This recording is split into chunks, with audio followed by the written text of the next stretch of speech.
നമസ്തേ, fast ന്യൂസിലേക്ക് സ്വാഗതം.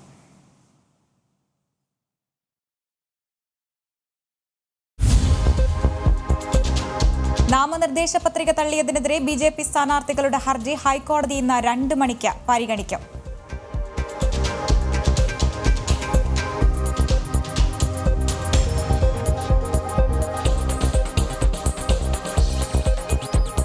UDF മുന്നേറ്റത്തെ തടയാനാണ് വിവിധ അഭിപ്രായ സർവേകൾ ലക്ഷ്യമിടുന്നതെന്ന് പ്രതിപക്ഷ നേതാവ് രമേശ് ചെന്നിത്തല. ഏകപക്ഷീയ സർവേകളാണ് നടത്തുന്നത്. പ്രതിപക്ഷ നേതാവിനെ തകർക്കാനാണ് സർക്കാർ ശ്രമിക്കുന്നത് എന്നും ശബരിമല വിഷയത്തിൽ കടകംപള്ളിയുടെ ഖേദപ്രകടനം മുഖ്യമന്ത്രി തള്ളിയത് ഭക്തരോടുള്ള വെല്ലുവിളിയാണെന്നും ചെന്നിത്തല തിരുവനന്തപുരത്ത് പറഞ്ഞു.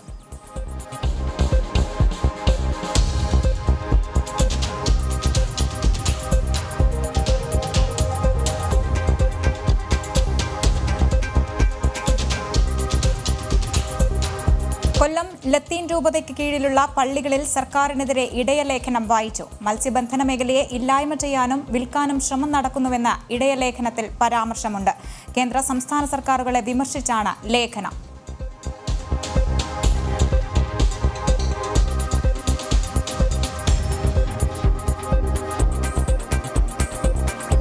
ഗ്രൂപ്പ് തർക്കം കാരണം ഇതുവരെ നടത്താൻ കഴിയാതിരുന്ന ഇരിക്കൂറിലെ UDF കൺവെൻഷൻ ആരംഭിച്ചു. സോണി സെബാസ്റ്റ്യൻ ഒഴികെയുള്ള എ ഗ്രൂപ്പ് നേതാക്കൾ കൺവെൻഷനിൽ പങ്കെടുക്കുന്നുണ്ട്. വ്യക്തിപരമായ കാരണങ്ങൾ കൊണ്ടാണ് പങ്കെടുക്കാത്തത് എന്ന് സോണി സെബാസ്റ്റ്യൻ അറിയിച്ചു. കെ സുധാകരനും കൺവെൻഷനിൽ എത്തി.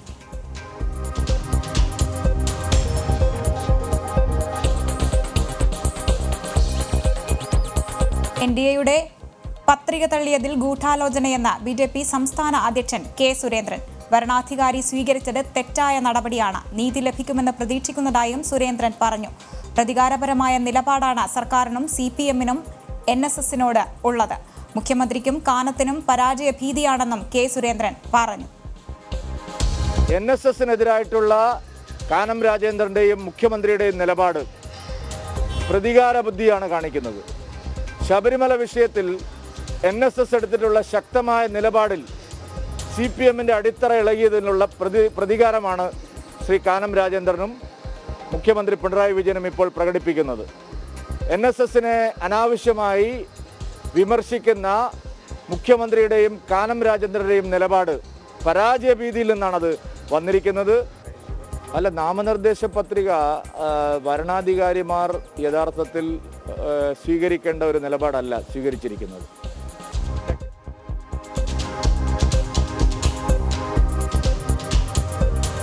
ഇരിക്കൂറിലെ കോൺഗ്രസിലെ തർക്കങ്ങൾ പരിഹരിച്ചെന്ന ഉമ്മൻചാണ്ടി. രാജിവെച്ചവർ രാജി പിൻവലിച്ചു. തെരഞ്ഞെടുപ്പിനെ ഒറ്റക്കെട്ടായി നേരിടുമെന്നും എലത്തൂരിലെ പ്രശ്നവും ഉടൻ പരിഹരിക്കുമെന്നും ഉമ്മൻചാണ്ടി വ്യക്തമാക്കി.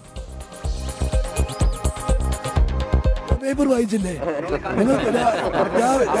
രാവിലത്തെ പേപ്പറോട് വായിച്ചിട്ട് അല്ല, അത് വേറെ സംഗതി. ഞങ്ങൾ അവിടുത്തെ പ്രശ്നം തീർന്നു, രാജി പിൻവലിച്ചു.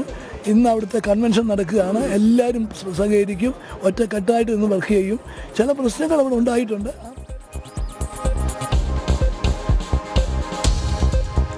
സംസ്ഥാന സർക്കാരിന് രൂക്ഷ വിമർശനവുമായി കേന്ദ്ര ധനസഹമന്ത്രി അനുരാഗ് ഠാക്കൂർ. കൊറോണ കാലത്ത് സംസ്ഥാന സർക്കാർ ഒന്നും ചെയ്തില്ല. കേന്ദ്ര സർക്കാരാണ് കൂടുതൽ സഹായവും എത്തിച്ചത്. അഴിമതിയുടെയും അക്രമങ്ങളുടെയും സർക്കാരാണ് ഇത്. ED സ്വതന്ത്ര ഏജൻസിയാണ്. സത്യം പുറത്തു വരരുത് എന്നാണ് സംസ്ഥാന സർക്കാരിന്റെ ആഗ്രഹം. കേരള പോലീസിൽ സ്വാധീനം ചെലുത്തി EDക്കെതിരെ കേസുകൾ ചുമത്തുകയാണെന്നും അദ്ദേഹം കുറ്റപ്പെടുത്തി.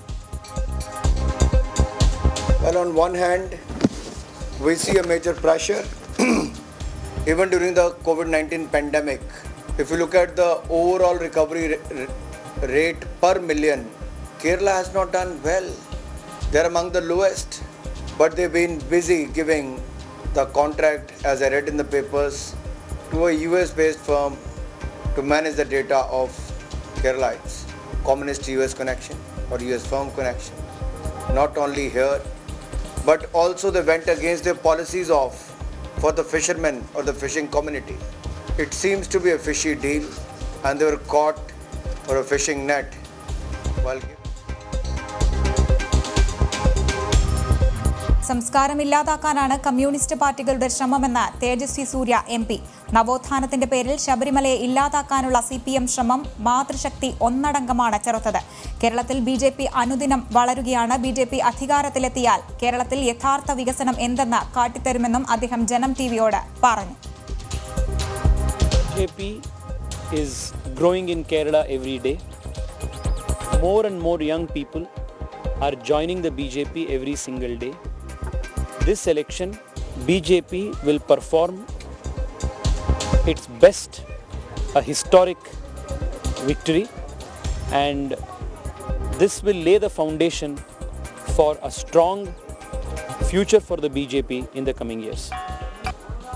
Development, employment, protecting our culture, good governance, and protecting the culture of the soil.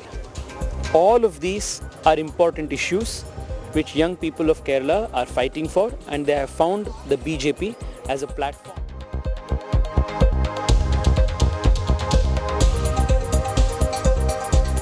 Maharashtra ആഭ്യന്തരമന്ത്രി അനിൽ ദേശ്മുഖ് രാജിവെക്കണമെന്നാവശ്യപ്പെട്ട് പ്രതിഷേധം ശക്തമാകുന്നു. 100 കോടി രൂപ പിരിച്ചു നൽകാൻ ആഭ്യന്തരമന്ത്രി നിർദ്ദേശിച്ചുവെന്ന മുംബൈ മുൻ പോലീസ് കമ്മീഷണറുടെ വെളിപ്പെടുത്തലാണ് വിവാദങ്ങൾക്ക് കാരണമായത്. ദേശ്മുഖ് രാജിവെക്കേണ്ടതില്ലെന്നാണ് NCPയുടെ നിലപാട്. NCP നേതാക്കളായ ഉപമുഖ്യമന്ത്രി അജിത് പവാറും ജയന്ത് പാട്ടീലും ഇന്ന് പാർട്ടി അധ്യക്ഷൻ ശരത് പവാറിനെ കാണും.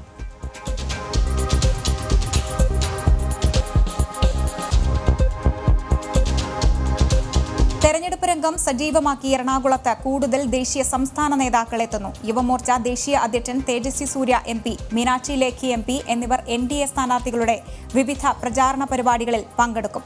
UDF പ്രചാരണം ശക്തമാക്കാൻ കോൺഗ്രസ് മുൻ അധ്യക്ഷൻ രാഹുൽ നാളെ കൊച്ചിയിലെത്തും. LDFനു വേണ്ടി CPM സംസ്ഥാന സെക്രട്ടറി A. വിജയരാഘവൻ ഉൾപ്പെടെയുള്ള നേതാക്കളാണ് ഉള്ളത്.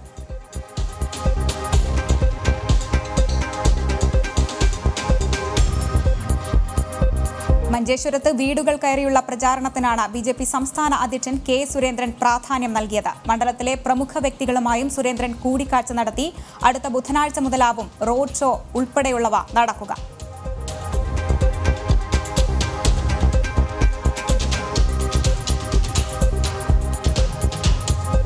തെരഞ്ഞെടുപ്പിന്റെ പ്രാധാന്യം ജനങ്ങളിൽ എത്തിക്കാൻ വ്യത്യസ്തമായ പരിപാടികളുമായി ഇടുക്കി ജില്ലാ ഭരണകൂടങ്ങളും രംഗത്തുണ്ട്. റോബോട്ടുകളുടെ സഹായത്തോടെ ജനങ്ങളെ വോട്ടിംഗ് കേന്ദ്രത്തിലേക്ക് ക്ഷണിക്കുകയാണ് ഇടുക്കി ജില്ലാ ഭരണകൂടം.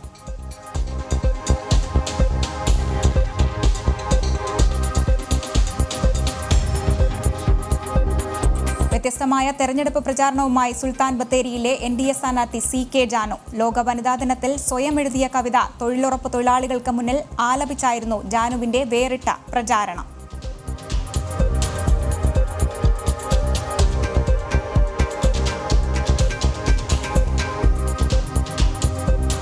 പൂർണ്ണ വിജയപ്രതീക്ഷയിലാണ് പാറശാലയിലെ NDA സാരഥി കരമന ജയൻ. 2016 തെരഞ്ഞെടുപ്പിന് ശേഷം വീണ്ടും സ്ഥാനാർത്ഥിയാകുമ്പോൾ പോയ 5 വർഷം മണ്ഡലത്തിൽ സജീവമായി പൊതുപ്രവർത്തനം ചെയ്ത ആത്മവിശ്വാസത്തിലാണ് NDA സ്ഥാനാർത്ഥി. സംബന്ധിച്ചിടത്തോളം വളരെ അനുകൂലമായ ഒരു സാഹചര്യത്തിലേക്കാണ് പോകുന്നത്. പാറശാല നിയോജക മണ്ഡലം 2016 നിയമസഭാ തെരഞ്ഞെടുപ്പിന് വ്യത്യസ്തമായിട്ട് 2021 ആകുമ്പോഴേക്കും BJPക്ക് ജയിക്കാൻ സാധ്യതയുള്ള ഒരു മണ്ഡലമായി മാറിക്കഴിഞ്ഞു. അത് ജനങ്ങൾ തന്നെയാണ് വിലയിരുത്തുന്നത്.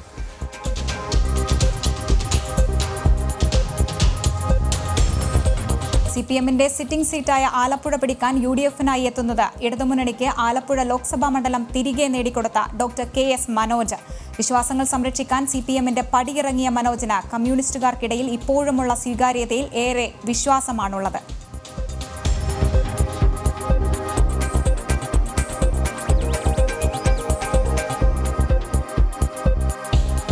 കേരളത്തിൽ BJPക്കെതിരെ തെരഞ്ഞെടുപ്പിൽ മത്സരിക്കുന്നത് LDFും UDFുമല്ല LUDF ആണെന്ന് മീനാക്ഷി ലേഖി MP. കേരളത്തിന് പുറത്ത് ഒറ്റക്കെട്ടായി മത്സരിക്കുന്ന കോൺഗ്രസും കമ്മ്യൂണിസ്റ്റും അഴിമതി നാണയത്തിന്റെ 2 വശങ്ങൾ മാത്രമാണ്. 2 മുഖങ്ങളുള്ള പാർട്ടിയാണ് ഇവർ. പുറമേ ശത്രുക്കളായി ഭാവിച്ച് ഭരണത്തിലേറുമ്പോൾ പരസ്പരം സഹായിക്കുകയാണ് ഈ 2 പാർട്ടികളുമെന്നും അവർ പറഞ്ഞു. ചാത്തന്നൂർ നിയോജകമണ്ഡലം NDA കൺവെൻഷൻ ഉദ്ഘാടനം ചെയ്യുകയായിരുന്നു അവർ. कांग्रेस को जिताना चाहते हैं तो कांग्रेस वाले तो खुद ही कम्युनिस्ट का चेहरा है और कम्युनिस्ट वाले हटाकर जब दूसरी सरकार लाना चाहते हैं तो कांग्रेस ही तो लेफ्ट का चेहरा है.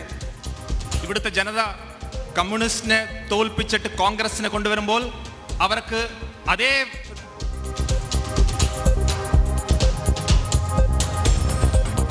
അമ്പലപ്പുഴയിലെ NDA സ്ഥാനാർത്ഥി അനൂപ് ആന്റണിയുടെ തെരഞ്ഞെടുപ്പ് കൺവെൻഷൻ കേന്ദ്രമന്ത്രി അനുരാഗ് ഠാക്കൂർ ഉദ്ഘാടനം ചെയ്തു. മത്സ്യമേഖലയ്ക്ക് കേന്ദ്രത്തിൽ മന്ത്രാലയം തുടങ്ങാൻ ശക്തമായ ഇടപെടൽ നടത്തിയ അനൂപ് ആന്റണിയും മന്ത്രാലയം തുടങ്ങിയത് അറിഞ്ഞിട്ടില്ലാത്ത രാഹുൽ ഗാന്ധിയുടെ പ്രതിനിധിയും കള്ളക്കടത്തുകാരായ ഇടതുമുന്നണിയും മത്സരിക്കുമ്പോൾ ആരെ തിരഞ്ഞെടുക്കണമെന്ന് ഇവിടുത്തെ ജനങ്ങൾക്ക് ബോധ്യമുണ്ടെന്ന് അനുരാഗ് ഠാക്കൂർ പറഞ്ഞു. ഇരട്ടക്കുളങ്ങര ക്ഷേത്രത്തിന് മുന്നിൽ നിന്നും റോഡ് ഷോയായാണ് യോഗസ്ഥലത്തേക്ക് സ്ഥാനാർത്ഥികൾ എത്തിയത്.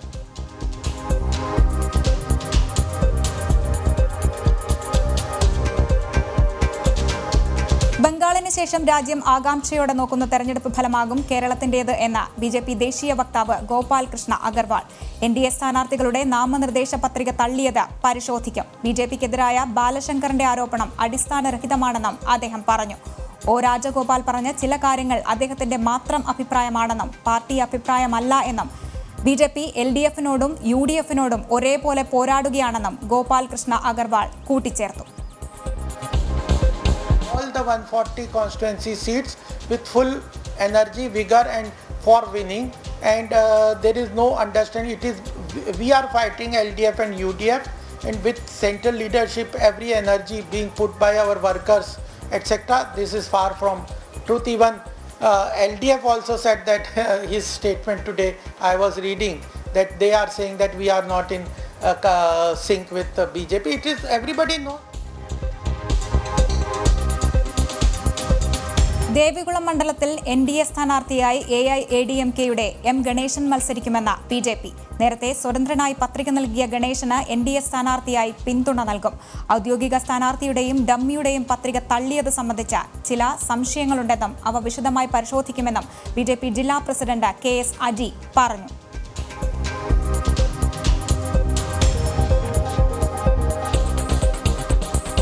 നാമനിർദ്ദേശ പത്രിക സമർപ്പണം കഴിഞ്ഞിട്ടും മണ്ഡലത്തിൽ പ്രചാരണം തുടങ്ങാനാവാതെ ഉഴലുകയാണ് എലത്തൂരിലെ UDF സ്ഥാനാർത്ഥി സുൾഫിക്കർ മയൂരി.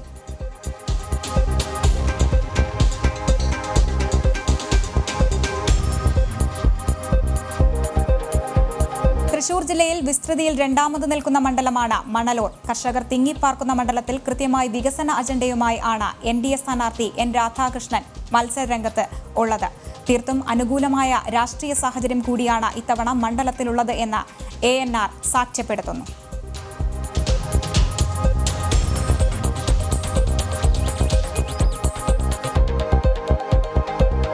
അഴീക്കോട് മണ്ഡലത്തിൽ ഇത്തവണ BJP വിജയക്കൊടി പാറിക്കുമെന്ന് NDA സ്ഥാനാർത്ഥി K. രഞ്ജിത്ത്. ഇരുമുന്നണികളും മാറി മാറി ഭരിച്ച മണ്ഡലത്തിൽ വികസന മുരടിപ്പാണെന്നും അതിന് മാറ്റം കൊണ്ടുവരണമെങ്കിൽ NDA സ്ഥാനാർത്ഥി വിജയിക്കണമെന്നും K. രഞ്ജിത്ത് ജനം TVയോട് വ്യക്തമാക്കി.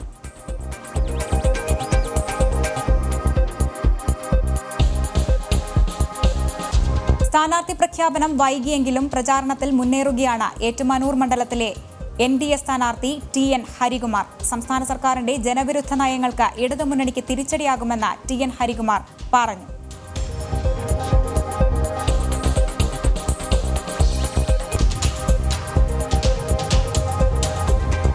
കാലാവധിയെത്തിയ പോളിസികളിലെ തുക നൽകുന്നതിലെ നിബന്ധനകൾ ലളിതമാക്കി LIC. പോളിസിയെടുത്ത ശാഖയിൽ തന്നെ രേഖ സമർപ്പിക്കണമെന്ന നിബന്ധന നിലനിൽക്കുന്നുണ്ട്.